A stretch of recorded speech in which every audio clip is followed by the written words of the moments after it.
Vamos lá, gente. Boa tarde a todos. Sejam bem-vindos a mais um evento da Nexus em parceria com a AWS.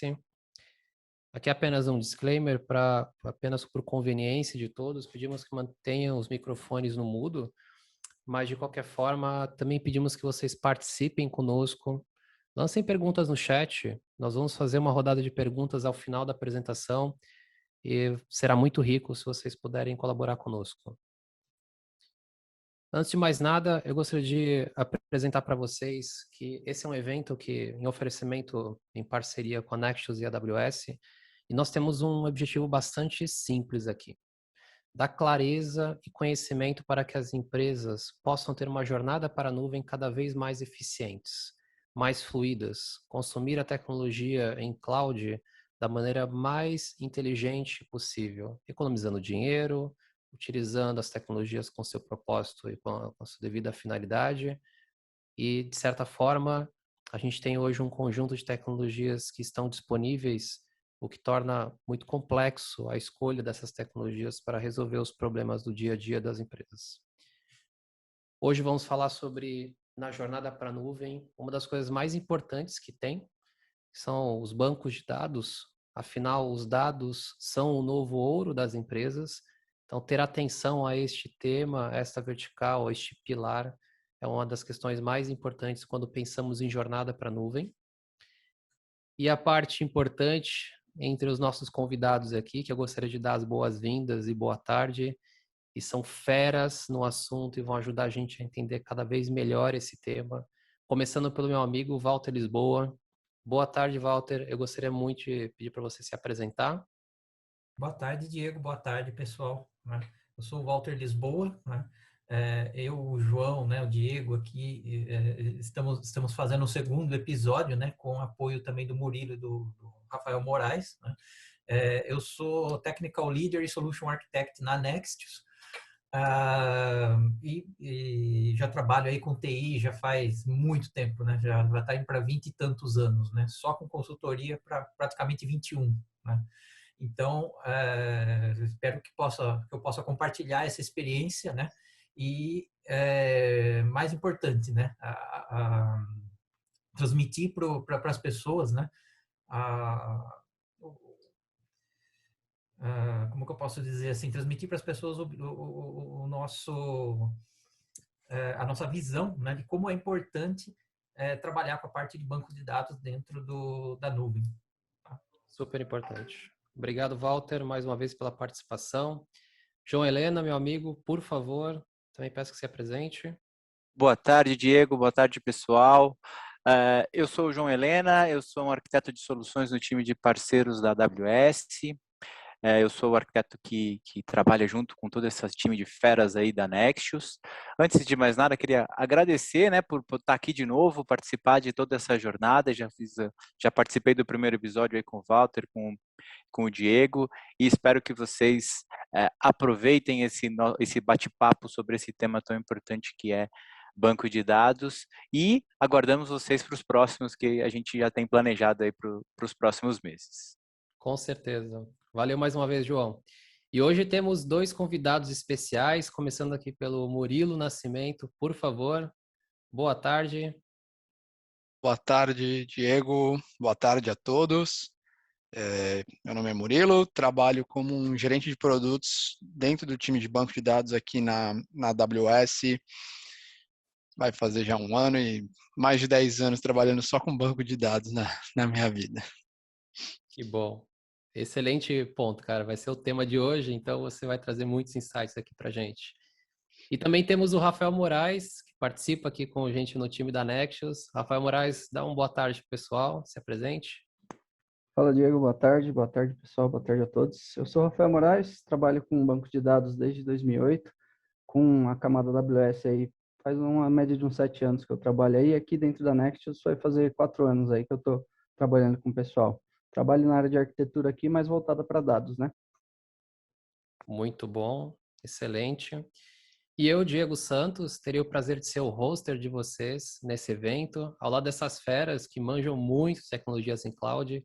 E até na preparação desse evento aqui, que foi feito com muito carinho para todos vocês, a gente aprende muito. Então, eu tenho o maior prazer de estar aqui com vocês e conseguir participar desse 1 hora de tempo que a gente tem um aprendizado muito rico para todos nós. Bom, mas antes de falar sobre tecnologia, eu gosto de chamar a atenção primeiro para o que todas as empresas deveriam prestar atenção antes de pensar na tecnologia.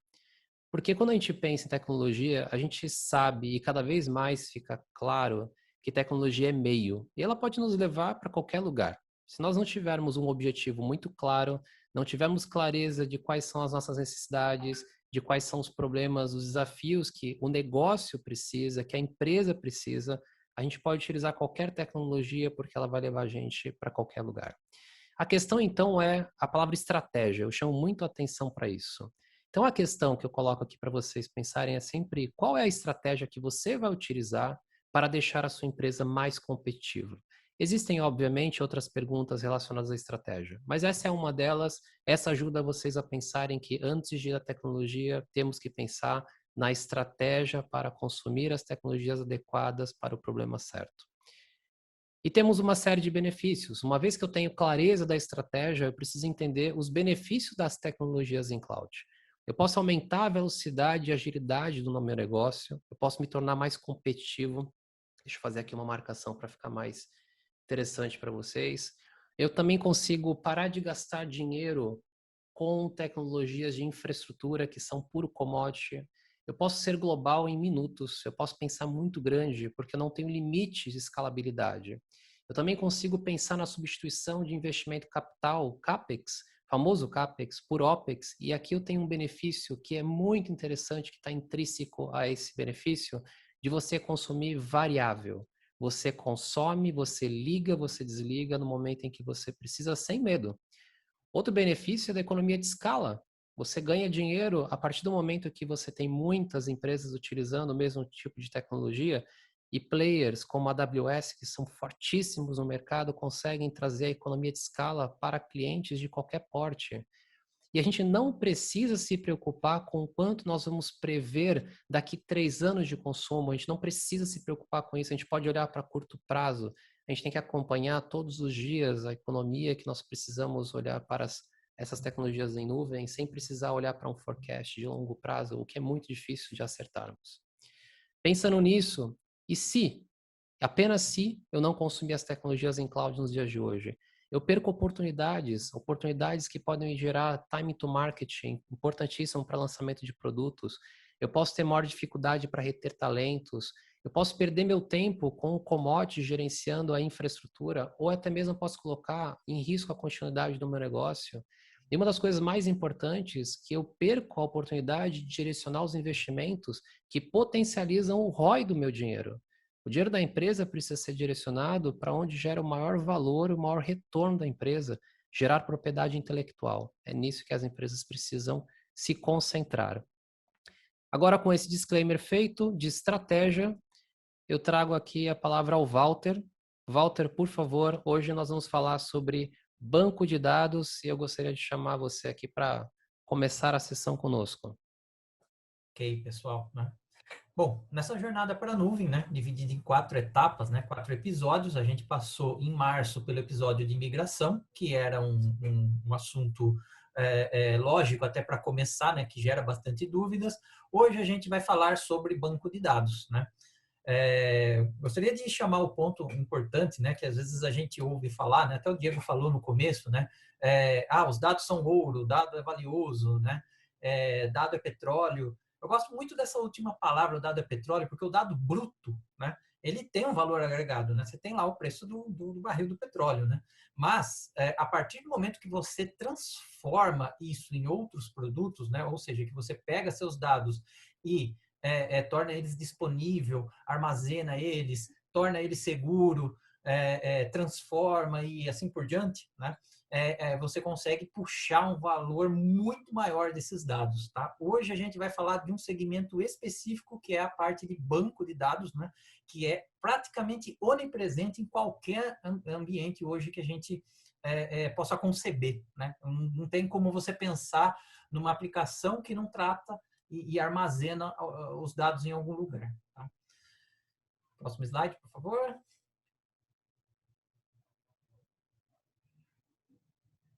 Para começar, né, essa parte, já vou passar a palavra para o meu amigo João, né? A gente vai apresentar para vocês as opções que a AWS tem de serviços gerenciados, tá, dos bancos de dados dentro da plataforma dela, né? Então, João, por favor. Né?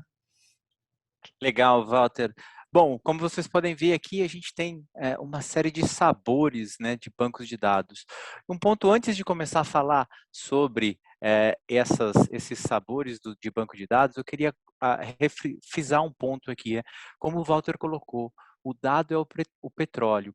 E era muito comum antigamente a gente adaptar o nosso dado, a nossa aplicação, ao banco de dados que a gente já tinha em casa, né? Então, se eu tinha um banco de dados SQL ou um banco de dados Oracle, eu adaptava as minhas aplicações a continuar usando aquele banco.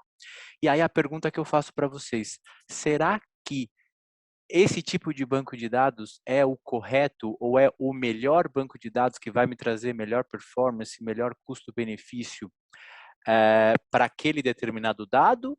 Ou eu preciso olhar para, meu dado tem essa característica, qual é o banco indicado para ele? Né? E aqui a gente começa com essas opções e com essas alternativas para vocês. Então, o primeiro deles é o Ledger, né? Então, é o chamado livro-razão, para quem gosta da tradução literal. E aí a AWS disponibiliza o Amazon Quantum Ledger DB, também conhecido como QLDB, que é bem mais fácil, né? E esse tipo de banco de dados ele pode ser utilizado para monitorar toda e qualquer alteração de um aplicativo. Ele mantém um histórico completo dessas alterações no decorrer do tempo. Então vamos pensar aqui um caso de uso para isso, né? Atividades financeiras, atividades econômicas que precisam de um histórico muito preciso para aquele dado, né? Então o QLDB é um banco de dados indicado para esse tipo de uso. Ele é um serviço gerenciado pela AWS. Ele é serverless. O que isso significa? Significa que o cliente não precisa ir lá e definir uma capacidade, não preciso definir o tamanho do meu servidor, ele vai se adaptando à sua necessidade e vai escalando conforme o cliente necessita desse tipo de banco de dados. E aí, o próximo da nossa lista é o banco de dados do tipo Graph, né, que, como o nome já diz, né, é um banco de dados para gráfico, e aí a AWS tem o Amazon Neptune, que também é um serviço gerenciado, e com esse tipo de banco, com esse banco de dados, é possível armazenar bilhões de relacionamentos e fazer consultas gráficas com baixíssima latência e alta performance. O próximo da nossa lista aí é o Time Series, né? Para Time Series a gente tem o Amazon Time Stream, que um caso de uso muito bacana para eles são aplicações operacionais ou sensores de IoT, por exemplo. Eu preciso coletar os dados daquele sensor de IoT e eu preciso saber em qual exato momento, em qual dia, qual hora, qual segundo aquele dado foi gerado, né? Então, ele vai trabalhando em cima desses dados e gerando essa marcação no dado, vamos chamar assim, para que você saiba exatamente quando ele aconteceu.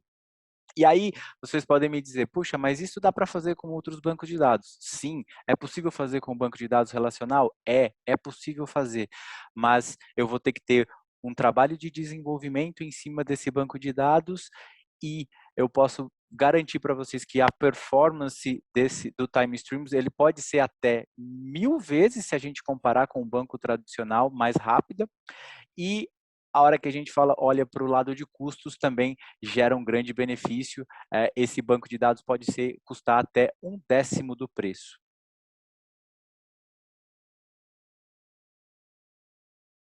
Outro ponto importante são os bancos de dados de Analytics, né? Analytics, né? Analytics tem uma presença bastante importante dentro dos ecossistemas, né?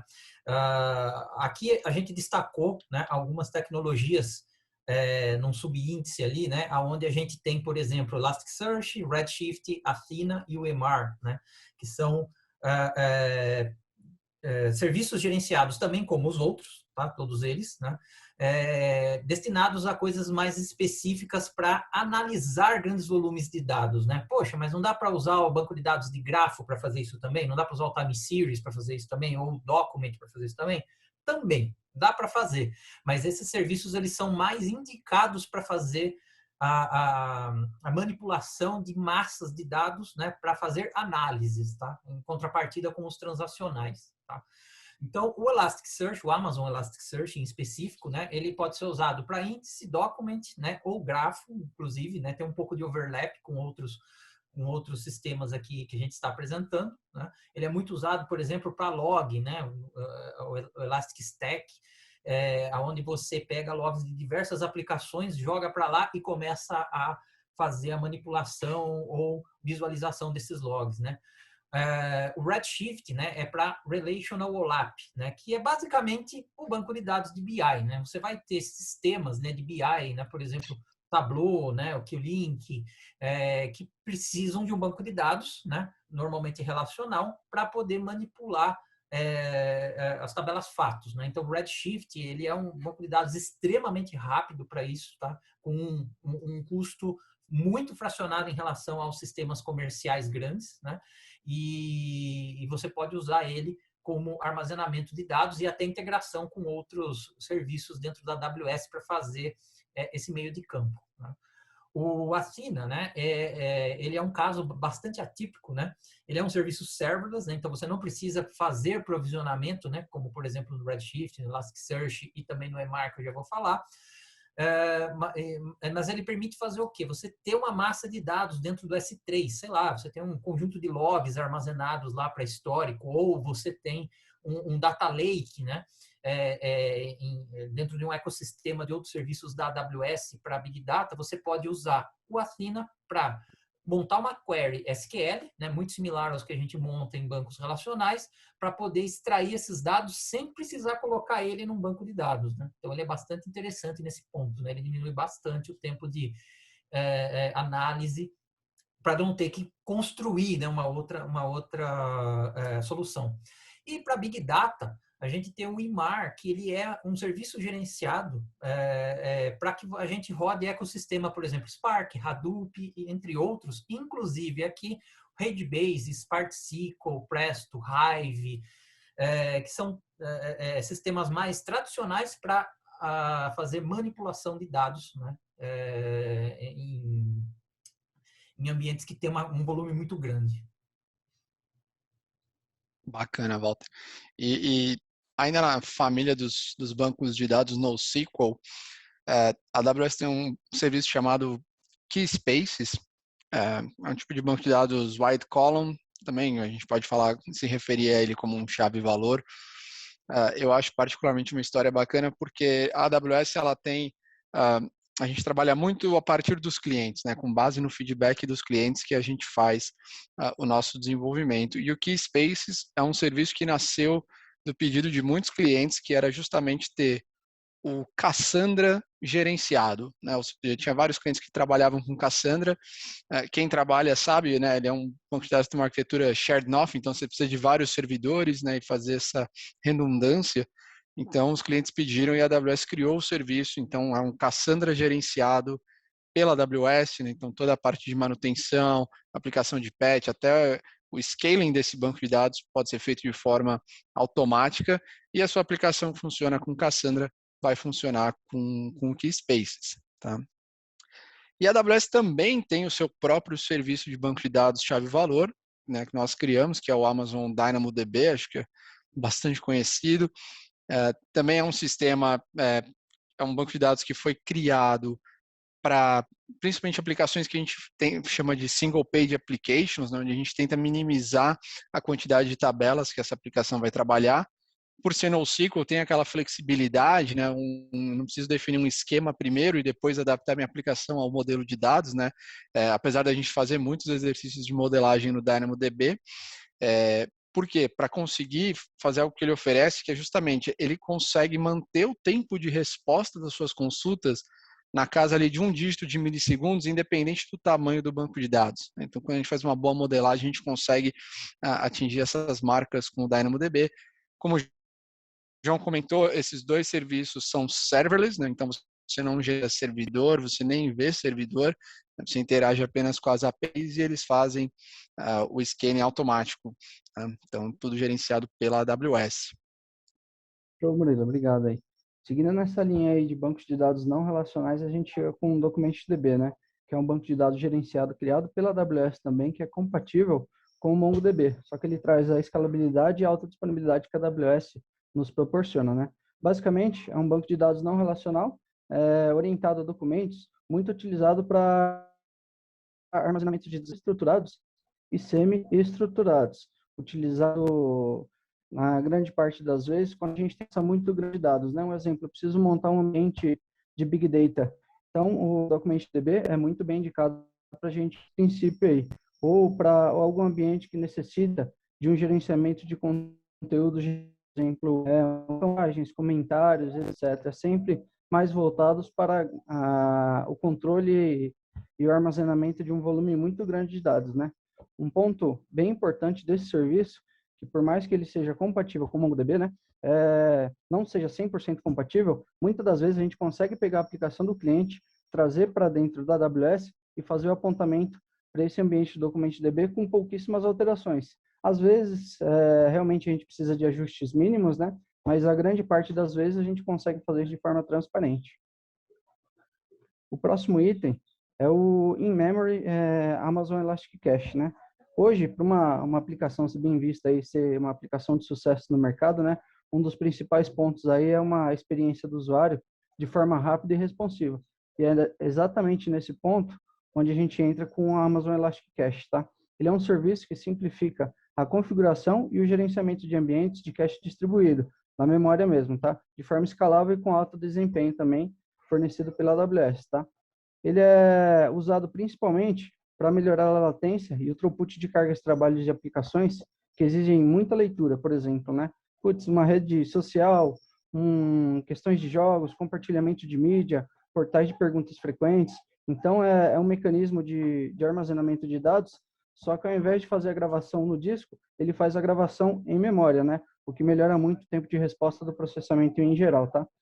No caso do Elastic Cache, né, a gente consegue linkar ele com aplicações aí que possuem um mecanismo de cache compatível com o Memcached ou Redis, né? Que muitas vezes aí a gente também consegue trazer essa aplicação para a AWS e fazer esse apontamento aí sem muitas alterações. Legal, Rafael, obrigado.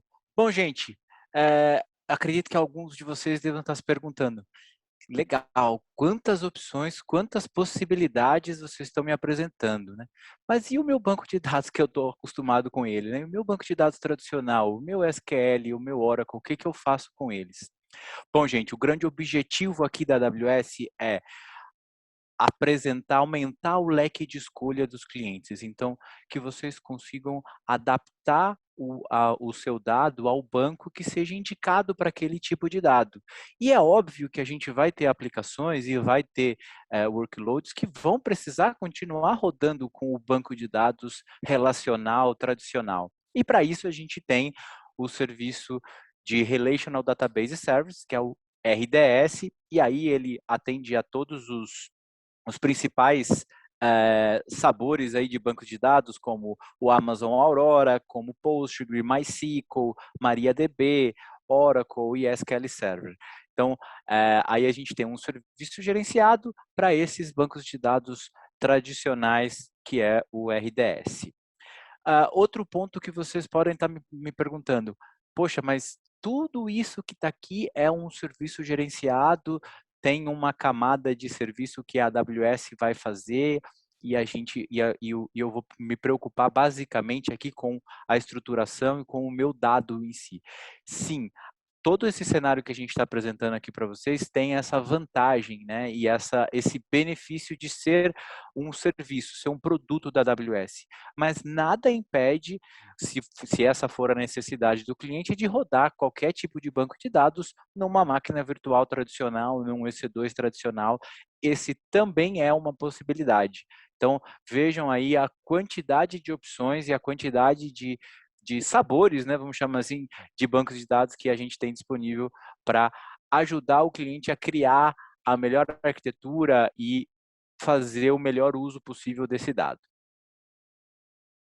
Isso aí, João. Acho que esse slide que nós passamos, né, deu para ter uma ideia da quantidade de serviços de bancos de dados que a AWS oferece.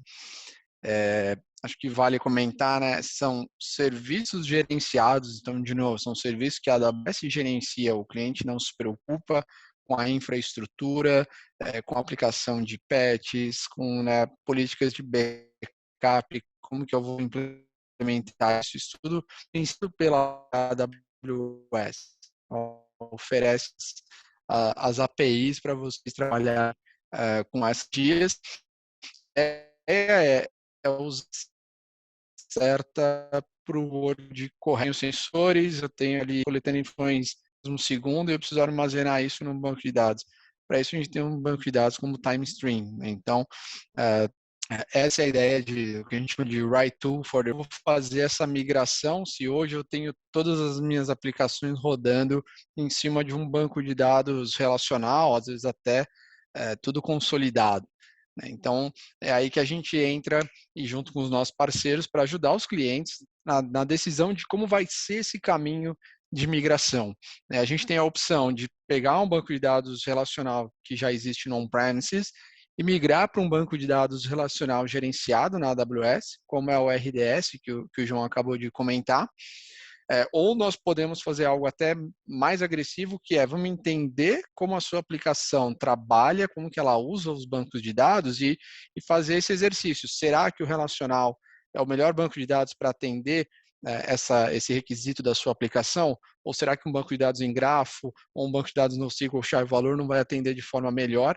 E aí a gente ajuda vocês a fazer o que a gente chama aí do refactor, né? Vamos redesenhar essa aplicação e quebrar ela, né? Então, o componente que é melhor trabalhar com grafo vai usar o Amazon Neptune, componente que ainda precisa do relacional, continua ali trabalhando com um RDS, por exemplo, né? Então, vamos supor um cliente que trabalha com o banco de dados Oracle, ele tem uma option paga chamada Spatial in Graph, que tem a funcionalidade de grafo, né? Então, a gente pode fazer uma análise, poxa, se a gente, o componente da aplicação que usa o grafo, e se a gente migrar ele para o Amazon Neptune, né? Então, eu deixo de pagar um licenciamento de uma feature e ainda tenho o benefício de poder usar uma ferramenta que foi desenhada do zero para trabalhar com grafos, né? Não o relacional ali se adaptando para trabalhar com esse tipo de workload, né? Muito bem colocado. É importante entender, né, e aí puxando, né, do nosso primeiro episódio que a gente falou sobre os 7 R's, né, Replatform e Refactor, que são as duas opções que a gente está trabalhando mais aqui no caso de banco de dados, né, é bastante importante entender que isso precisa de planejamento, né, isso precisa ser uma escolha consciente, precisa ser analisado, você vai ter uma fase de assessment dos seus dados, né, isso tem que ser feito por especialistas que entendem a inter-relação das coisas, né?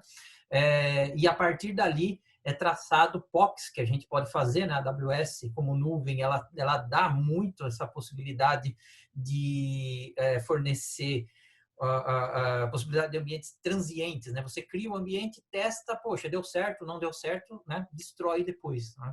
Então, é muito importante ter o planejamento, né? E precisa entender também que esse planejamento e essa migração, seja ela tanto de replatform, né? Como de refactor, principalmente de refactor, né? Que ela é mais complexa, leva um tempo, né? Não dá para você chegar e falar assim, poxa, semana que vem eu já quero sair da licença do Oracle e ir para o Neptune. Precisa de um estudo, né? Isso leva algum tempo. Tá? Legal. E um ponto que também a gente não pode esquecer aqui, né, Walter, é a questão de ferramentas. A gente sabe que é um desafio fazer essa parte de replataforma, de refactor, mas a AWS também disponibiliza ferramentas tanto para fazer a migração como para fazer essa parte do assessment. A gente vai falar um pouquinho mais para frente sobre essas ferramentas com mais detalhes, mas só para deixar isso pontuado aqui para todo mundo.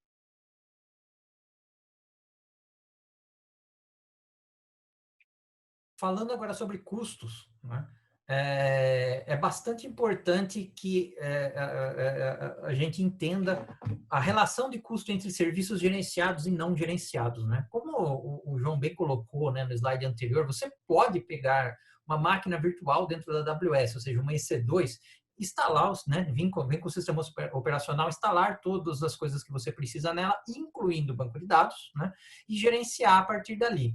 Esse modelo é o tradicional, né? Quando você tem alguma feature que não é compatível com algum serviço gerenciado, você acaba tendo que ir para ele. Porém, você pegar algum serviço gerenciado, como o RDS, o Neptune, né, o Redshift, Elasticache, eles têm um custo adicionado ali, né? Se você comparar vCPU por vCPU, memória por memória, disco por disco, você vê que os serviços gerenciados ele tem um acréscimo no valor. Só que isso ele se paga. Por quê? Existe um custo direto e indireto, né? Uma relação de custo direto e indireto nesses casos, aonde a sua equipe vai deixar de ter que se preocupar, né? Também, como o Diego falou lá no começo, com commodities, né? Você não vai ter que ficar pensando, poxa, eu vou fazer a instalação, eu vou aplicar patch, eu vou colocar agentes de segurança lá para fazer monitoração, né? Então, são muitas camadas que você tem que ficar pensando quando você vai para o modelo mais tradicional com máquina virtual, tá? Então, obviamente, esse valor agregado, ele gera um custo um pouquinho maior ali, mas isso acaba se pagando, né? E depois também o meu amigo Rafael Moraes já vai falar sobre agilidade daqui a pouco, né? É aonde você começa a economizar tempo, a ter a sua equipe dedicada para o que mais importa, que é o quê? Subir a régua dela para se preocupar com coisas não commodities, com seus dados, com as estruturas dos dados, né? Com otimizações, né? Ao invés de ficar se preocupando com infraestrutura. Pode falar.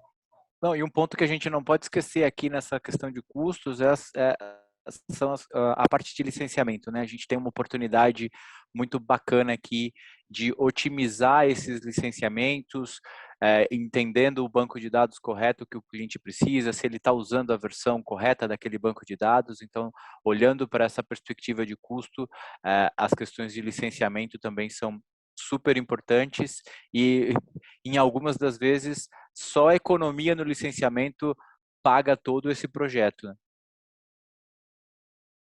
Show. Aproveitando até o gancho da plataforma AWS, né, a gente conseguindo fazer a migração e até mantendo alguns ambientes dentro da AWS, a gente ganha muito em agilidade, né? Mas por que agilidade? A gente que é da área técnica, acredito que tem alguns aqui na Conf, né? A gente sabe o sufoco que era para a gente subir um ambiente no modelo on-premises, né? O pessoal de projeto chegar e falar, pô, Moraes, preciso que você suba um ambiente hack no modelo on-premises. Putz, já vem aquela dor de cabeça, né, da gente pensar, vou ter que falar com a equipe de storage, sistema operacional, vou ter que ajustar as limitações e parametrizações do sistema operacional, pegar os binários, fazer instalação de banco, replicação. Então, a gente já sabia o tanto de tempo que demandava e a complicação que a gente tinha para conseguir chegar no melhor cenário, né? Na plataforma AWS, a gente ganha muito com isso, que a gente consegue subir um ambiente RDS em questões de minutos. Consegue ativar a replicação de multi-AZ aí, que é alta disponibilidade, em questões de minutos também. Então, não só esse lado operacional do dia a dia também, né, mas como para a parte de projetos, para o gerenciamento, para uma visão geral aí do ambiente AWS, a gente ganha muito com relação à agilidade, né? Aí até um comentário nesse ponto, né? Além desse ganho que a gente tem em relação a, né, subir ambientes e tudo mais, voltando até um ponto que o João tinha comentado, né? Poxa, quando a gente só tem o banco relacional para trabalhar, é dever do time de desenvolvimento se adaptar a essa realidade, né? Então, escrever SQL, escrever Stored Procedure, que às vezes nem é aquilo que o pessoal de desenvolvimento tem familiaridade. Então, você também tem um ganho de agilidade quando a gente tem os serviços gerenciados, quando eu dou mais liberdade ao meu time de desenvolvimento de escolher com qual tecnologia trabalhar, né? Se eles têm mais facilidade com Cassandra, tudo bem, vamos trabalhar com Amazon Keyspaces e eu ganho em agilidade no meu time de desenvolvimento, deles não terem que ficar indo e voltando ali, aprendendo novas tecnologias ou discutindo com outros times, né, times de DBAs para entender como vai funcionar determinada aplicação, né? Então também tem esse ganho aí. Legal, Murilo. Bom, no nosso próximo item aqui de continuidade de negócios, bom, um ponto importante que eu tenho que destacar aqui para vocês, né? Quando a gente fala de implementação de qualquer workload dentro da nuvem, uma das principais vantagens, né, é a distribuição global que a nuvem fornece. Então, a AWS tem regiões distribuídas pelo mundo todo e cada região dessa tem algumas zonas de disponibilidade. Então, vamos usar o exemplo aqui da região de São Paulo. Né? Dentro da região de São Paulo tem 3 zonas de disponibilidade. Quando eu olho para essa característica em termos de arquitetura, né, eu criar uma arquitetura resiliente o suficiente para garantir a continuidade do meu negócio, tendo vários conjuntos de data centers distribuídos numa mesma região, facilita muito esse processo. Então, um exemplo, quando eu estou criando um banco de dados no RDS, com apenas um clique eu coloco lá que aquele banco de dados vai ser multi-AZ. E que isso significa que ele vai rodar em 2 zonas de disponibilidade e eu tenho as coisas podem falhar, né? A gente tem que estar preparado e arquitetado para falha.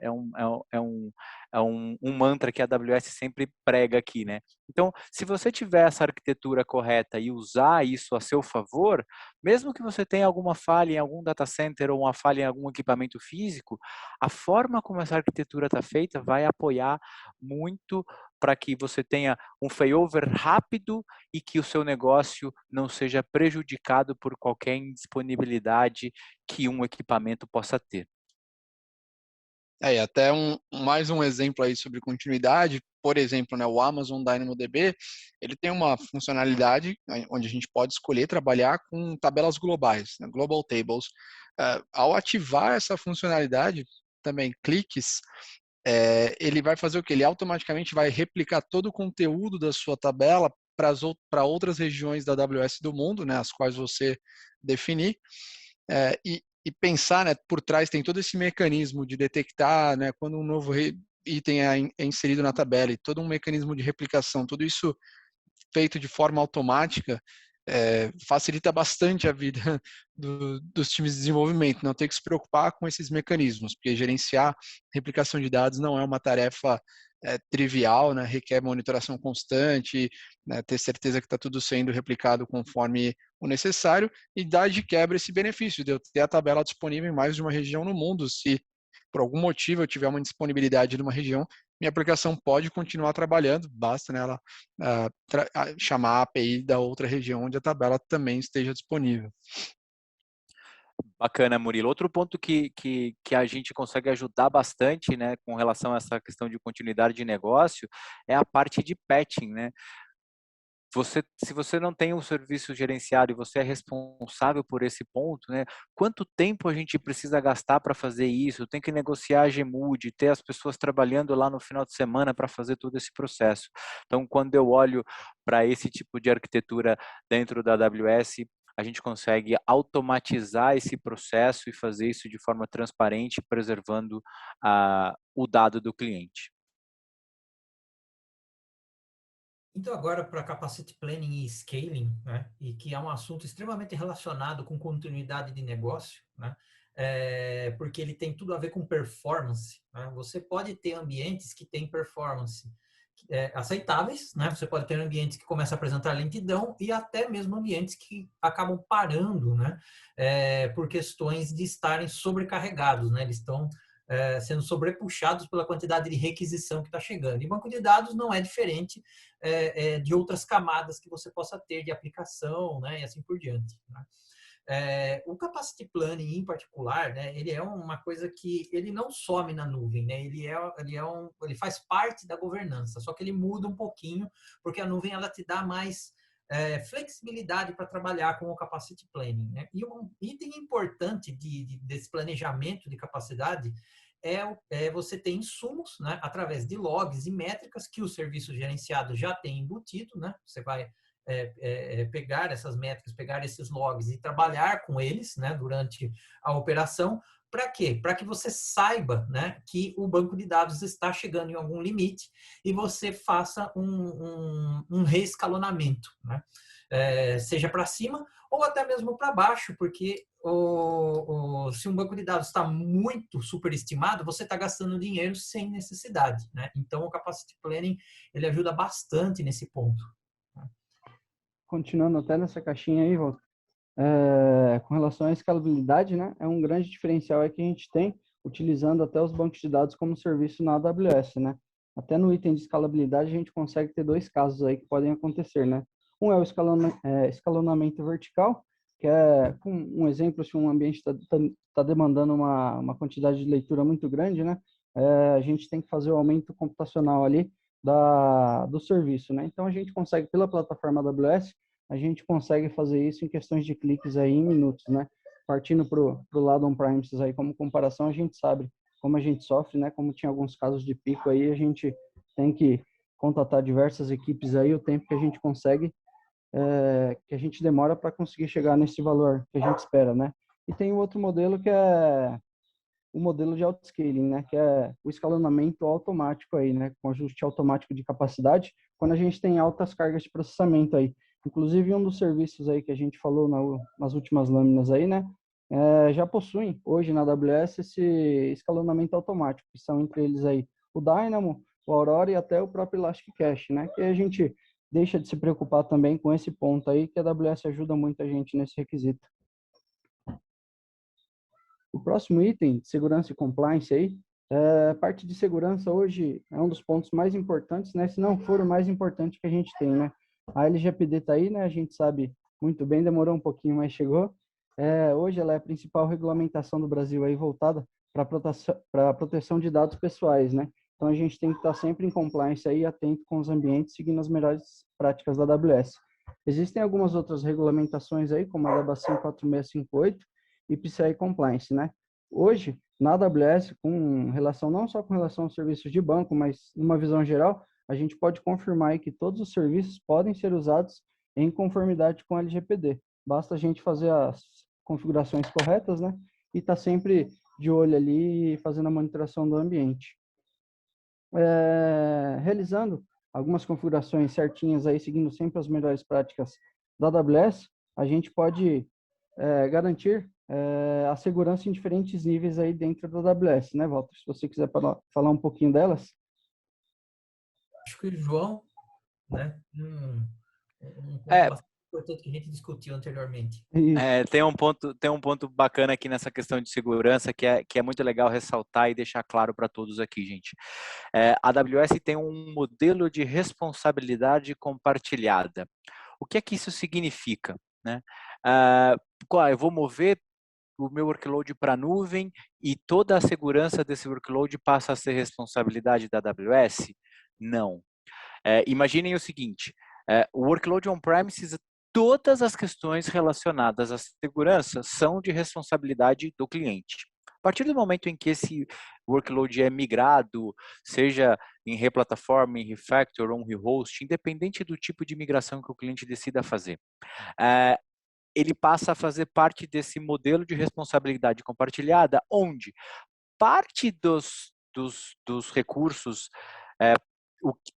coisas que ele tomava conta antes, ele deixa de tomar conta, que essa responsabilidade passa a ser da AWS. Então, a responsabilidade da cloud, então, quando você olha para as regiões, para as zonas de disponibilidade, para os equipamentos físicos, para as questões relacionadas aos serviços AWS, quando a gente olha para essas plataformas também, esses serviços são de responsabilidade da AWS, o cliente deixa de se preocupar com isso.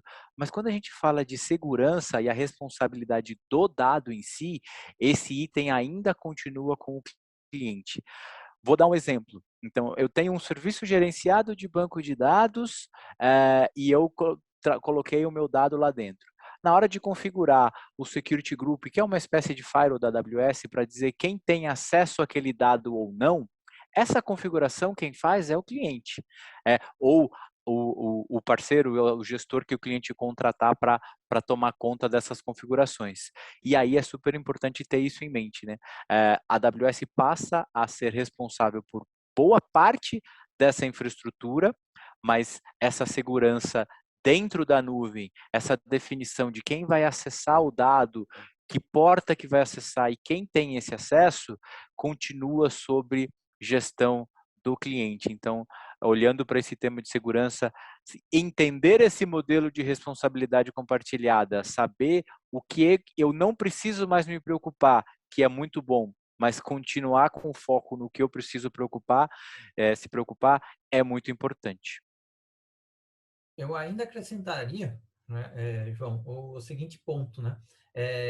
Mesmo com toda essa camada, né, que a AWS tem, né, que eles chamam de Security into the Cloud, né? A parte de Security on the Cloud, que é essa parte superior, né, onde você Exato. consegue dos dados, né?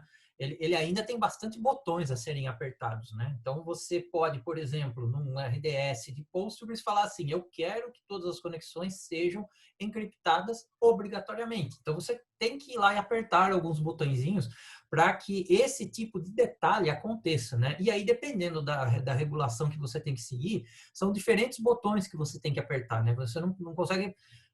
por exemplo, comparar a quantidade de itens que uma PCI tem em relação a uma LGPD, né? Ou um Bacen, né? A PCI era muito mais complexa, por exemplo, né?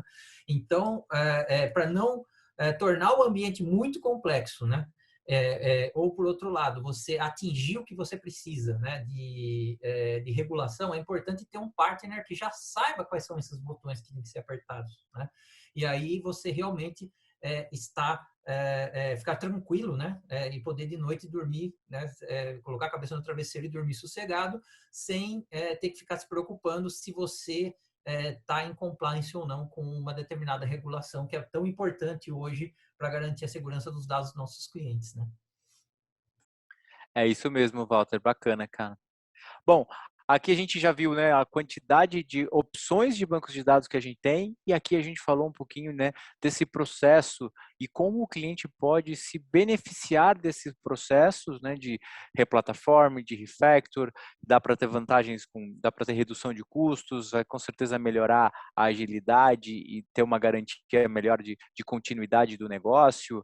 A questão de capacity planning comparado com on-premises a vantagem assim é nítida de cara, né? Um cliente que comprava um ambiente on-premises por 5 anos, prevendo a capacidade, não precisa mais fazer isso, ele pode começar pequeno e vai crescendo ao longo do tempo. E o item de segurança, que para a AWS é Job Zero, é sempre super importante, a gente precisa ter esses itens configurados certinho para que o dado do cliente esteja sempre protegido.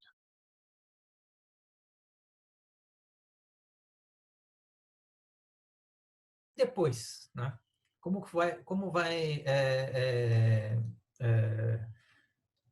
que a gente pode tratar, né, a questão de database freedom, né, que é um conceito criado pela AWS para ajudar os clientes dela a começar a se desvincular de algumas limitações, né? O primeiro item, né, dessa lâmina aqui, né, que é você escolher, né, entre um database comercial e um database que é open source. Acho que em vez de open database deveria estar open source ali, né, ou free software. É a questão do licenciamento que a gente já falou, né, anteriormente. A gente vai falar um pouquinho mais ainda, mas qual é a limitação, né? Você ter tecnologias de banco de dados com licenças atreladas diretamente a esse banco de dados, né, licenças comerciais, né, elas têm uma limitação extremamente alta para que você possa sair disso. Ele te tira a liberdade do quê? De você sair de uma tecnologia e ir para outras, porque você tem que esperar término de contrato, senão você pagaria a multa, né? E para isso, uma das opções é você ir para open source, né? Eu trabalho com open source desde, acredito que em meados de 99, 2000, né? Eu sempre fui um cara muito a favor, né, de sistemas que usam sistemas, licenças livres, né? E eu categoricamente afirmo, né? Grande maioria das vezes, você não precisa ter um produto comercial para atingir um determinado status, né? Desde que você tenha competência técnica, né? Você consegue configurar soluções livres para atingir o mesmo nível de soluções comerciais, tá? Bom, dito isso, a AWS ela tem vários serviços gerenciados, como a gente mostrou em 2 slides atrás, que são baseados, né, em software livre, como Postgres, MySQL, Mariah, Redis, Memcached, né? E tem outros serviços que eles são compatíveis, né? Como o DocumentDB, que é compatível com o MongoDB, né? O Amazon Elasticsearch, que é compatível com o Elasticsearch e assim por diante, né? Onde a gente consegue apresentar, né, um endpoint dessas tecnologias para os nossos clientes, né? E isso ajuda bastante para que, se um dia você chegar e falar assim, poxa, eu quero sair de um serviço gerenciado e ir para um não gerenciado por causa de uma feature XYZ que o não gerenciado tem, ou você até mesmo, né, quer ir de uma plataforma de nuvem para outra, você vai ter mais liberdade porque esse tipo de serviço ele é comum, né, entre várias soluções. Tá? Então, o Database Freedom, né, essa questão de você sair de uma licença comercial, né, de um banco de dados, e ir para um open source, né, ele bate bastante nessa tecla dessa liberdade. Obviamente, tem a questão de migração técnica, né? Então, a questão comercial, ela é um lock-in a mais que você tem que se preocupar, né? Além da questão de migração técnica para ir para sistemas com diferentes tecnologias que não vão ter essas licenças atreladas. E falando dessa questão técnica, Walter, aí a gente entra, vamos falar de ferramentas, né? O que a gente tem à disposição para ajudar a gente numa eventual migração da perspectiva técnica, né? Então, legal, eu tenho meu banco de dados Oracle on-premises e eu decidi que eu quero migrar esse banco de dados para a AWS e eu quero usar um PostgreSQL, eu quero ir agora para uma plataforma open source. Por onde eu começo? Então, o primeiro passo da perspectiva técnica é justamente fazer uma análise, né, um assessment do seu ambiente, vamos chamar de origem, né, o ambiente Oracle on-premises, e entender qual é o modelo de dados, quais as funcionalidades do banco Oracle que são utilizadas, né? Se tem história de procedures nesse banco, geralmente a gente vai encontrá-las. Então, para isso, a AWS criou alguns serviços que auxiliam nesse processo. Então, nesse processo de assessment, a gente criou um serviço chamado Schema Conversion Tool, né, o SCT. E a ideia desse serviço é justamente ajudar a mapear o seu modelo de dados, né, num banco Oracle, num banco SQL Server, mapear esse modelo e até gerar os scripts de conversão para uma tecnologia open source, né? Não existem ferramentas que fazem milagres, né? Pode ter, por exemplo, storage procedures que não são compatíveis, que o serviço não consegue traduzir, mas ele vai te dizer, ele vai te mostrar, olha, de tudo que você tem, essas eu traduzo automaticamente, essa eu traduzo parcialmente e essas eu não traduzo. Então, ele já te ajuda a rapidamente identificar todos os seus requisitos em termos de conversões para poder fazer essa movimentação para a nuvem. E a AWS também tem outro serviço que a gente criou que chama-se Database Migration Services, né, o DMS. E a ideia aqui é justamente a execução da migração, ou seja, legal, eu mapeei os meus modelos, criei, né, o esquema compatível na plataforma do Postgre e agora eu quero levar os dados. Como eu faço isso? Então, existem várias estratégias que a gente pode adotar para fazer a movimentação de dados e o DMS entra, né, dentro desse ferramental que a gente tem para escolher. Então, o DMS ele pode fazer desde carga de dados, né, ou seja, eu quero, né, copiar todo o meu banco de dados Oracle lá para o banco de dados PostgreSQL na nuvem, como também a replicação de dados, ou seja, para eu poder fazer migrações com downtime reduzido, ou seja, eu não preciso desligar o meu banco de origem, né, parar minha aplicação antes do momento que a gente chama de corte, né, o momento da virada. Então, eu levo os dados incrementais através de replicação e aí eu faço uma virada no final, aí sim, com parada de aplicação. E o DMS, ele vem se expandindo, então, não trabalhando mais somente com bancos relacionais, mas, por exemplo, eu também consigo fazer com ele uma migração de MongoDB para DocumentDB. Né? Então, ele tem até... a gente está fazendo uma expansão do serviço para outros serviços de bancos de dados também. Muito legal, Murilo. Bom, e aí falando nos termos de licenciamento, né, é que é muito bacana a gente pensar nessa questão de, eu vou continuar usando o comercial, vou usar um open source, enfim, quero reduzir o meu contrato de licenciamento, ou quero extinguir o meu contrato de licenciamento, ou vou precisar manter.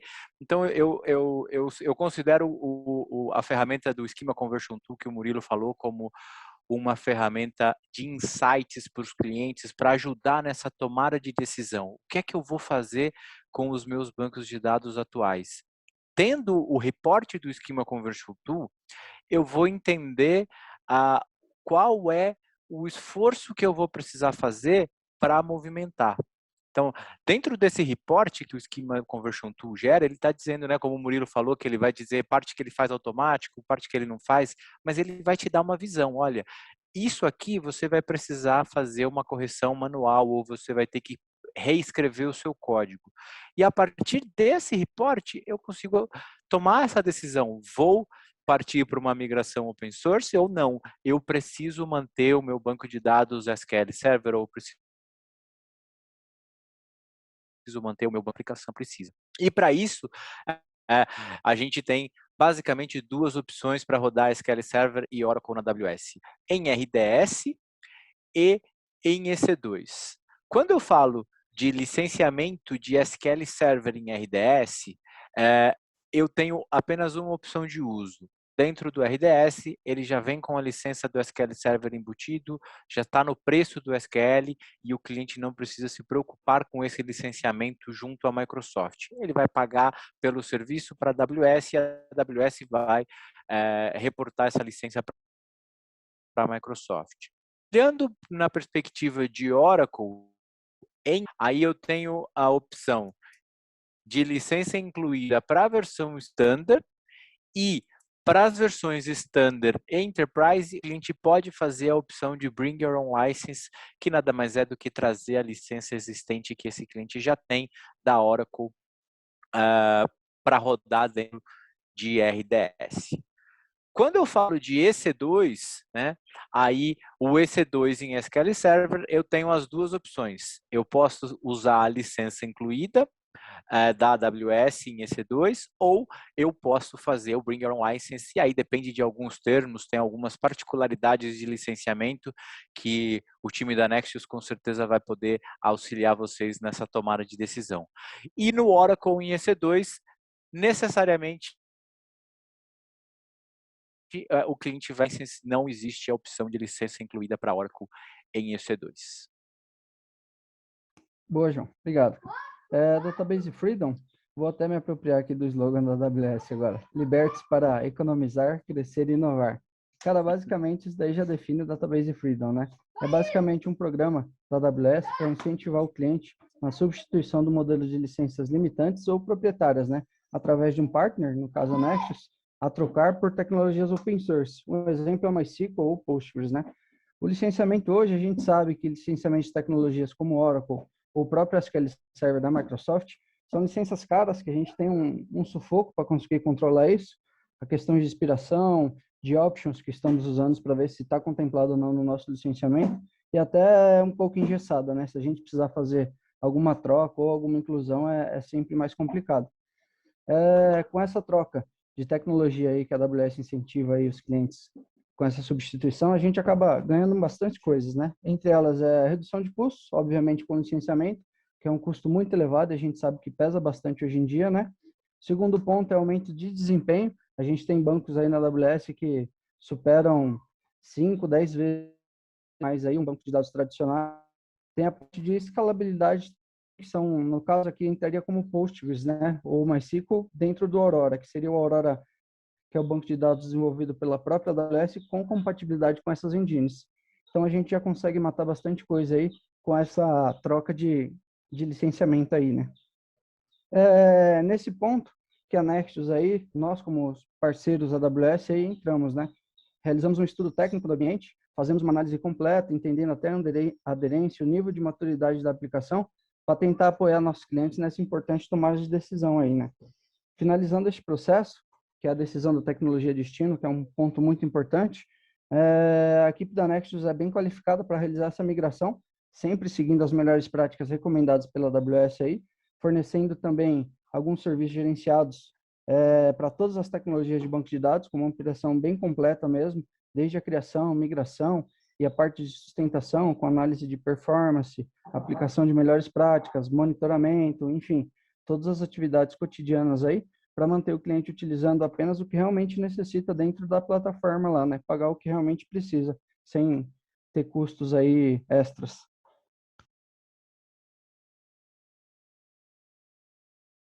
Perfeito, perfeito.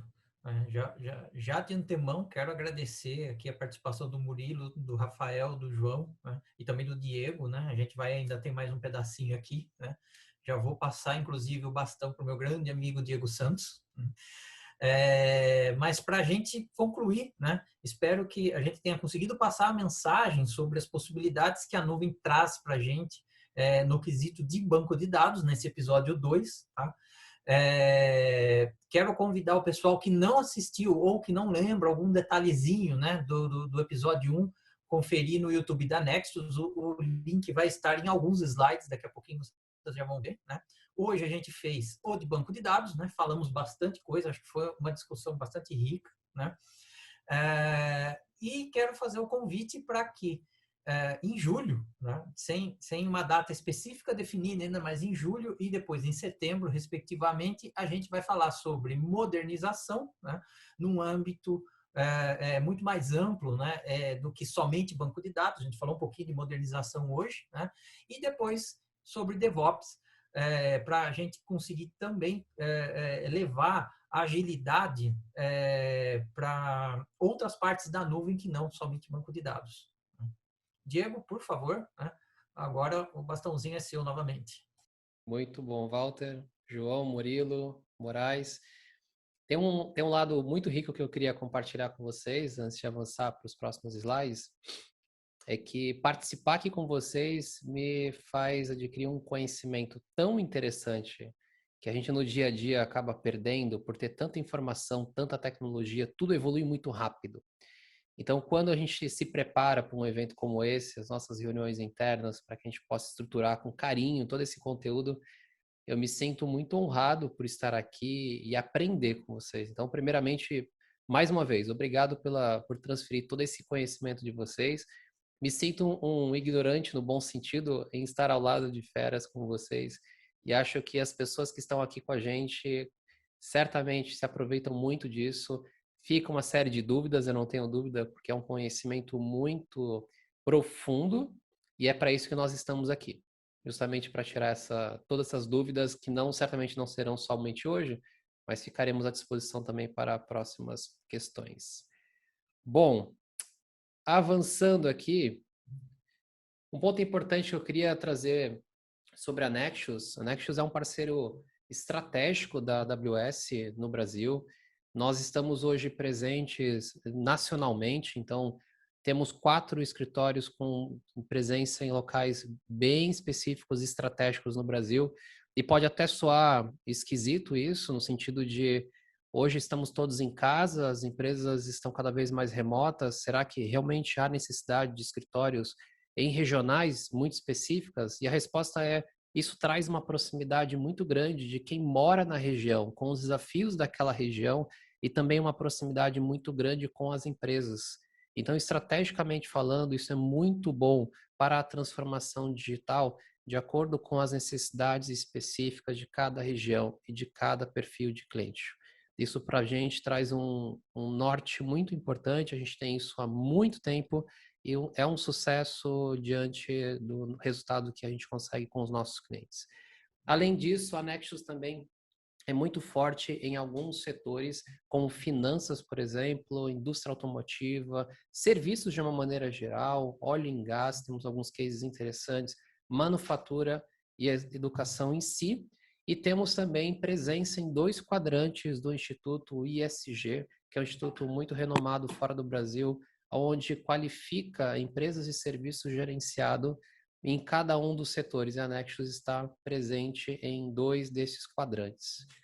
Bom, também queria reforçar o seguinte, ponto muito importante: a Nexus ela evolui consideravelmente em relação à parceria da AWS, onde nós temos algumas competências. E hoje nós somos o único parceiro com as competências de Storage Migration e MSP na América Latina. E agora, recentemente, isso de um intervalo de 2 meses para cá, nós também somos a única empresa brasileira com a competência de Financial Service.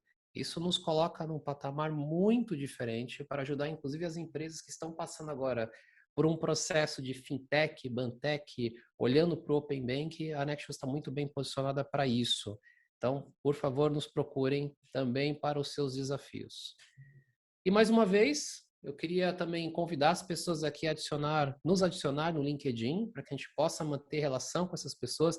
A gente gosta de resolver problemas complexos aqui, esse time gosta de fazer contatos, gosta de conhecer pessoas. Então, faça contato com a gente, isso vai ser muito rico para todos nós. E fica o convite também para acompanhar a Nexus nas redes sociais. A gente vai fazer agora, obviamente, aqui um Q&A, algumas perguntas e respostas, caso alguém não tenha. Eu tenho uma série de perguntas que eu gostaria de fazer aqui, então já fiquem à vontade caso queiram trazer alguma pergunta no chat. Se não, eu já trago aqui a primeira pergunta para vocês. Deixa eu ver se tem alguma coisa aqui no chat. Só um minuto. Lilian, temos alguma coisa aqui? Pode seguir, Diego. Maravilha. Então é o seguinte, eu queria fazer uma primeira pergunta para o Walter. Walter, vocês falaram muito sobre transformação, mas se eu estiver começando meu negócio, ou for um ambiente totalmente novo, o que eu preciso pensar a respeito? Bom, tivemos até um case recente, né, há um ano mais ou menos atrás, né, em que o ambiente estava nascendo, né, era um ambiente que estava sendo criado de microserviços com base no monolito on-premises, né? Então, teve uma virada, uma guinada bastante grande, né? E falando especificamente até de banco de dados nesse caso, o que aconteceu? Os bancos de dados originais eram o Oracle, né? Onde você tinha múltiplas aplicações usando o mesmo banco, né? Ou seja, era um banco compartilhado. E quando a gente começou a montar a arquitetura junto ao cliente, a gente trabalhou junto com ele, definiu primeiro algumas tecnologias, né? A gente chegou e combinou algumas jogadas com eles, né? Para saber como que os dados deveriam ser armazenados. E com base nessa brincadeira que a gente fez no começo, né? Essas decisões, a gente foi selecionando para cada aplicação, né? Ajudando o cliente para cada aplicação qual banco de dados ele deveria usar. Né? E aí os microserviços, nesse caso aí, eles estavam rodando em AWS Fargate, né, que é um serviço gerenciado de container da AWS. A gente foi fazendo automação usando o Terraform para construir as stacks aonde você tinha microserviço e o banco de dados dedicado para o microserviço. Eu não sei se todos sabem, mas é uma boa prática que cada microserviço tem o seu banco de dados. E aí entra muito naquela primeira lâmina que a gente estava apresentando opções, né? Então, o banco de dados, né, aquela aplicação, ela ia ter muitos relacionamentos, né, entre tabelas, né? Entrava para um relacional, né? Ele era uma coisa mais de dados semi-estruturado, ia para um document, né? E assim por diante, né? Conforme a banda tocasse, a gente ia selecionando 1 ou 2 bancos de dados ali por microserviço, né? Então, é totalmente possível, quando você não tem nada, você analisar, fazer algumas análises, né, com base no que se espera da aplicação fazer, né, quantidade de requisições ou o tipo de dados que ela vai tratar, e a gente pré-selecionar um banco de dados. Uma coisa legal é que isso não significa que é a última resposta. Pode ser que passou ali 6 meses, né, e você viu que, então, essa aplicação aqui não se comportou exatamente como a gente queria. Você pode mudar, né?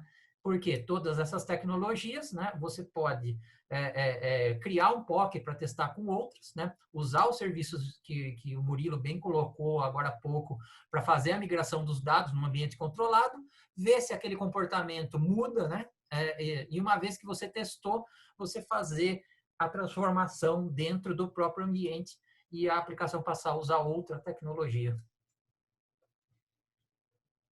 Muito bom, Walter. O que me remete a pensar o seguinte: quando você pensa em trocar tecnologias em cloud dentro da cloud, você, num primeiro momento, tem mais facilidade de fazer isso. mas não tira a importância de você fazer uma boa análise prévia para que você já comece o mais correto possível e evitar dores de cabeça futuras. Exato. Não existe nenhum sistema de TI bem feito sem uma boa análise, né? Impossível, né? A gente chegar hoje com o número de opções, né, que a gente tem, de chegar num bom o suficiente, tá? Né? Você pode... Planejamento é chave, né, Walter? Exato. Você pode dar um tiro no pé muito grande de selecionar a tecnologia errado por achismo ou favoritismo, né? Você tem que analisar. Eu concordo com você e já vou conectar aqui uma segunda pergunta que eu acho importante pegar o Moraes, que está hoje muito próximo dos nossos projetos aqui na Nexus. Moraes, eu queria te perguntar o seguinte: quais os tipos de análises que a Nexus realiza para migração e operação de banco de dados? Justamente para conectar o que estávamos falando. Show, Diego. Hoje aqui na Nexus a gente realiza 2 tipos de migração, né? Que são as migrações homogêneas e heterogêneas. As homogêneas quando o ambiente, origem e destino são da mesma tecnologia, e os ambientes aí, as migrações heterogêneas, quando tem essa troca de tecnologia, né? Para a gente chegar nesse valor aí, nessa definição, a gente realiza algumas análises aí, a gente consegue separar em 3 categorias, né? Que são participantes aí dos 7 R's. Uma delas é o rehost, que é no caso onde realmente a gente não tem muito o que fazer por limitações da aplicação, ou por falta de homologação, ou porque são aplicações muito legadas, a gente acaba transferindo o banco de dados do cliente direto para a AWS do mesmo modelo que estava, né? Pega uma máquina virtual do cliente e transporta para a AWS em EC2 com um modelo tradicional, com o banco de dados instalado na máquina e com um gerenciamento manual. Tem o modelo de replatform, que é a migração do banco de dados do modelo tradicional para um modelo de serviço. Por exemplo, a gente pega um Oracle que está no modelo on-premises aí, com instalação tradicional, e transforma isso em um ambiente RDS, né, que a gente ganha muito em agilidade, todos aqueles pontos que nós comentamos aí. E o outro ponto, e o último, é o refactoring. Quando a gente faz a análise da aplicação aí, faz a verificação de aderência da aplicação, conversa com o desenvolvedor e consegue chegar num denominador comum de troca de tecnologia, 99% das vezes aí, redução de custo de licenciamento. Então, a gente pega aquele ambiente original do cliente, que estava no ambiente on-premise, faz a refatoração dos dados e transforma isso para a AWS como modelo de serviço, né? Basicamente, são esses os tipos de análise que nós realizamos aqui na Nexus hoje. Basicamente, você falando assim, parece simples tudo isso que você comentou. Mas eu fico imaginando o trabalho que dá e a importância desse projeto, desse processo durante um projeto de transformação. Legal. E aí eu conecto uma segunda questão, uma terceira questão aqui, eu vou direcionar... Opa, fala aí, Walter. Rapidinho, se me permite ainda acrescentar, né? Tem outras coisas que a gente faz também de operação, né? Que acaba sendo cotidiano, né? Vou dar um exemplo bem comum que vira e mexe aparece para a gente. O banco de dados está lento, né? Por onde que a gente começa, né? Quando a gente faz uma governança correta, né? A gente vai ter, por exemplo, logs de slow query, né? Onde a gente vai ter os eventos mostrando qual foi a operação dentro do banco de dados que estava lenta, porque geralmente quando você pega um banco de dados, você não vai ter 1, 2 operações lá, você vai ter dezenas, se não centenas, ou talvez até milhares de operações diferentes sendo realizadas simultaneamente, né? Aí uma delas tropeça, né? E aí começa a causar lentidão em alguma coisa, né? Dentro de uma aplicação ou de um microserviço, né? Alguma coisa começa a ficar lento e às vezes isso acaba cascateando, né? Para outros lados, né? Então, quando a gente tem esse monitoramento bem colocado, né? Uma das coisas que a gente faz, né, que já fez, né, várias vezes, é justamente analisar o que está acontecendo, apontar, ó, esse cara aqui que está lento, né? E recomendar para o cliente que precisa fazer. Tem que mudar a operação, tem que criar um índice, tem que apagar um índice, tem que, sei lá, fazer alguma coisa, né? Então, isso também é uma coisa bastante interessante que me veio à cabeça agora aqui. Super importante também. Essa sustentação dinâmica dos ambientes faz toda a diferença, né, Walter? É muito importante isso. Eu também aqui uma questão que eu acho que para o João e para o Murilo acho que fazer bastante sentido, o horário de licenciamento. Então, como eu faço para meu de dados SQL Server para open source, por exemplo? Por onde eu começo? Bom, o primeiro passo para você fazer essa movimentação é rodar o Schema Conversion Tool, Diego. esse é o que vai te dar o norte de qual é o tamanho do esforço, se é possível, se não é possível, se está simples ou se está complexo. E eu posso compartilhar aqui com vocês um pouco da minha experiência com isso. É muito comum a gente olhar para o nosso banco de dados e dizer, puxa, isso aqui não é possível, não vai dar certo, é muito complexo, tem muitas coisas envolvidas, e à medida que você roda a ferramenta, ela te traz gratas surpresas de que o seu processo não é tão complexo assim. Então, é uma ferramenta super simples, você instala ela diretamente no servidor de banco de dados e ela rapidamente vai te gerar esse reporte e você tem essa informação, você tem insumos para tomada de decisão, porque o achismo aqui é super complexo, né? Puxa, eu acho que é muito difícil e não vai dar certo a migração, ou eu acho que vai ser muito fácil e de repente não é tão simples assim. Então, essa primeira parte aí do assessment, ela é super importante para que o cliente entenda a complexidade e o quanto de esforço ele realmente vai precisar ter para fazer aquilo. Eu já vi bancos de dados SQL Server que o SCT deu 100% de compatibilidade e a migração é feita 100% automática, como também já vi casos onde realmente o cliente precisou fazer muitos ajustes para fazer a migração. Mas a migração é possível, ela tem um nível de complexidade, mas não é impossível. O que me remete a pensar aqui, João, que esse processo de troca de tecnologia, ele pode ser tão simples ou doloroso como qualquer outra troca de tecnologia. Exato. É super importante você usar uma ferramenta como essa e descobrir se é o seu caso ou não. E mesmo que você descubra que é doloroso trocar, aí existe uma outra análise para ver se é compensatória a troca. A escolha é trade-off. A gente precisa analisar esse tipo de coisa a todo momento. Cara, trade-off é uma palavra excelente aí para descrever isso, porque eu tendo um insumo, eu vou tomar minha decisão. Eu vou fazer um re-architecture da minha aplicação como um todo e eu vou manter isso da maneira que está até que eu consiga reconstruir essa aplicação. Eu vou gastar esforço para fazer os ajustes necessários ou eu não preciso fazer nenhum tipo de ajuste, é só mudar uma simples mudança de apontamento. Então, cara, com insumos é muito mais fácil tomar a de decisão, concorda? Então, esse é o principal ponto aí quando a gente fala de migração heterogênea de banco de dados. Se me permite acrescentar, acho que quando você faz um levantamento com o SCT e descobre, né, que, poxa, tem algumas, sei lá, procedures que eu vou ter que converter, acho que aí é mais mais um reforço para a importância do ecossistema de parcerias, né? A Nexus vai poder te ajudar justamente em, pô, vamos lá, vamos sentar, vamos entender o que essas procedures fazem, para que elas são usadas. Então, você não tem que passar por tudo isso sozinho, né? Acho que tem que lembrar que a Nexus está aqui justamente para ajudar nesse engajamento, nesse processo de fazer a conversão. Alguém tem que sentar, ler o código, entender e falar, bom, beleza, é assim que vai ser no novo ambiente, né? Muito Isso bom. aí, cara, bacana. E acrescentaria o seguinte, até mais do que até pensar no uso da ferramenta, a gente tem que tirar o preconceito inicial de dar ou não dar, ou estar casado com uma tecnologia específica. A tecnologia muda, a gente não pode estar preso a elas.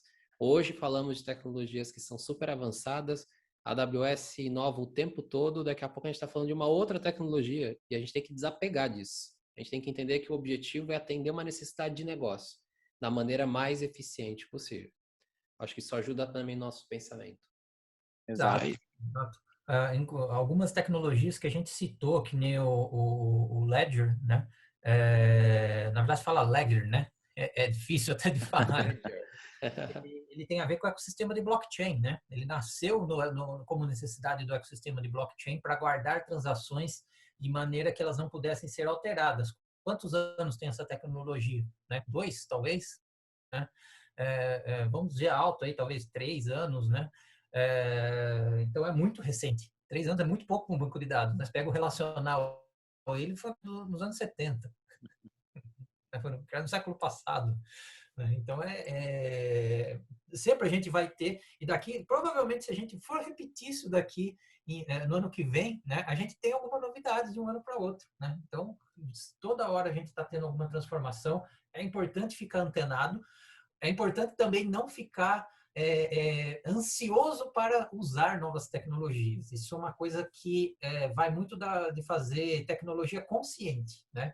Ou seja, você vai usar uma coisa nova que faz sentido e não porque ela é um hype, né? Isso é bastante importante. Isso vai super de encontro com a filosofia da AWS, né, Walter? Porque todos esses produtos que a gente apresentou para você, né, mais de 90% dos serviços que a AWS cria são baseados em feedbacks de clientes, baseados em necessidades. A gente não gera produto vamos colocar esse produto no mercado e vamos convencer as pessoas de que elas precisam usar esse produto. A filosofia é bem inclusive contrária a isso, né? A gente quer apresentar um leque de opções para que o cliente escolha o que é melhor para ele, não o que é melhor para a gente. Exato, exatamente. Isso é muito importante. E aí, Walter, o gancho do que você falou tecnologia tem que ter propósito. Tem que ter propósito. Se não tiver propósito, você pode fazer qualquer uso dela, você pode usar na intensidade ou na que você fizer, ela vai te atender ou não, e tanto faz. Então, o propósito vem antes. Qual é o seu cliente, qual é o problema do seu cliente, aonde o seu negócio precisa chegar, como ele precisa fazer para se transformar. E a tecnologia tem que ser meio viabilizadora. Ela habilita negócios. Se usar a tecnologia por tecnologia, você escolhe uma cor ou escolhe uma logo, e no final do dia, tanto faz. Exatamente. Exatamente. Legal. Temos mais uma pergunta aqui. Nesse caso aqui não é minha, então eu gostaria de pergunta do Léo de Correia. Bom, primeiro ele parabenizou pelo bacana, né, estar aqui com a gente. E ele é a seguinte: a oportunidade de modernização para a nuvem traz para as empresas que mantêm a sua estrutura totalmente on-premise e de administrar o processo de migração enquanto manutenção rodando. Como a Nexus pode contribuir para apoiar essas empresas nesse processo digitais sem que elas percam capacidade competitiva ou tenham interrupções? Quem gostaria de se arriscar responder essa? Eu gostaria, se me permitem. Né? Por favor. Puxando um gancho, né? Eu não sei se você assistiu, quem perguntou assistiu. Como é que é o nome? Desculpa, Diego, de quem é? É do Rafael. Rafael, né? Rafael, não sei se você assistiu o nosso primeiro episódio, né, sobre imigração, e a gente tratou justamente sobre isso, né? É absolutamente importante a questão de continuidade de negócio, né?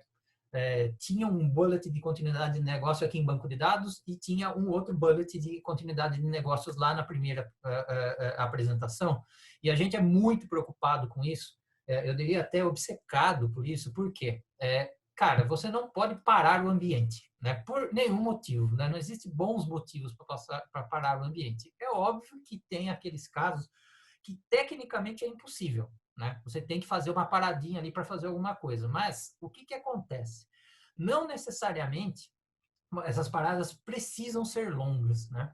E uma das coisas que a gente faz em questões de migração, né, em específico, né, que você falou de migração, é justamente ter estratégias, né, estudar uma estratégia que diminua essa janela de migração. Vou pegar um exemplo de banco de dados que é extremamente encaixável nesse ponto aqui, né? E vamos simplificar bem. Você tem, por exemplo, um banco de dados Postgres e você vai jogar, né, on-premises, você vai jogar isso para a nuvem em um RDS, né? Você pode usar o DMS, né, como o Murilo colocou aqui, para fazer essa replicação, né, de maneira bastante transparente, né? Então, você vai rodar o SCT primeiro para pegar os esquemas, né, jogar para dentro do RDS, esse é um passo, né? Ver se tem alguma alteração que precisa fazer. Durante um período de tempo, a gente pode, por exemplo, ligar durante a semana, né, o DMS, e ele começa a coletar os dados de dentro do seu banco e começa a replicar isso para dentro da nuvem. Então, você continua operando aquele banco. Obviamente, precisa ter alguns cuidados, né, em termos de continuidade de negócio nesse ponto. Você precisa ver se o seu link, né, suporta, né, e talvez precise fazer um traffic shape do link para poder enviar né, através da internet, né, ou já ter previamente, né, um link dedicado para a AWS, né, com o Direct Connect, por exemplo. Na Direct Connect é um serviço para fazer isso, né. Uma vez que isso esteja ok, você precisa ver as leituras que o DMS vai causar dentro do banco vão impactar, né? O quanto que elas impactam, né? Então, isso são pontos que a gente precisa prestar atenção. Porém, a partir do momento que a gente se sentiu confortável de fazer isso, né? Foi apertando os parafusos para trazer esses dados para dentro da nuvem, né? Você vai começar a ter uma fase onde ele vai pegar o grosso da coisa, né, e jogar, e durante essa fase ele vai gravando um delta, que é as alterações que você vai fazendo, né, dentro da máquina do DMS. A partir do momento que ele terminar de fazer a cópia inicial, né, ele começa a aplicar as diferenças, né. Uma vez que ele aplicou essas diferenças, ele fica esperando novos deltas, né, a partir do banco de dados, e todo o update, delete ou insert realizado ali dentro, né, ou um create table, ou seja lá o que for que altere o banco de dados, ele vai copiando online, né.